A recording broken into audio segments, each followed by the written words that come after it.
Hello guys, Ram Ram. આજે જઈ રહ્યા છીએ નર્સરીમાં છોડ લેવા. તો ગાઈસ, નર્સરીમાં આવી ચૂક્યા છીએ અને અમુક છોડ જોયા છે ને અમુક છોડ જોઈ રહ્યા છીએ. નર્સરીવાળા બેન પણ અમારી સાથે જ છે, એમને છોડ બતાવે છે. અહીંયા કોઈ છોડમાંથી કંઈક ખાવાનું મળ્યું છે જે ખાય છે.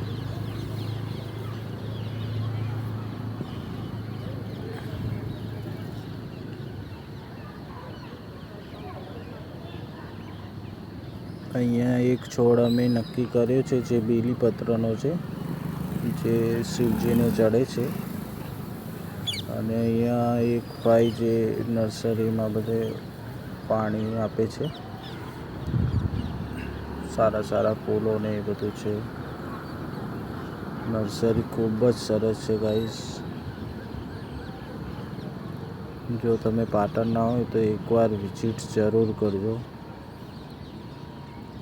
અને ઘરની આંગણાને સુંદર બનાવવાની કોશિશ કરજો.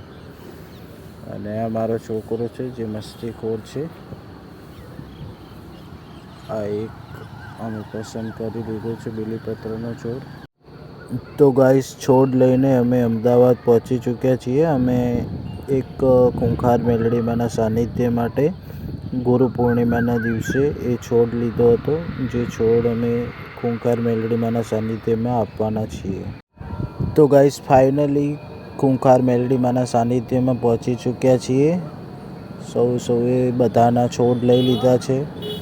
હવે ખૂંખાર મેલડીમાંના સાનિધ્ય તરફ પ્રયાણ કરવાનું છે આપણે. અહીંયા ખૂબ જ પાણી ભરાણું છે વરસાદના કારણે. દેખો ગાઈસ, ખૂબ જ પાણી છે ચારે તરફ.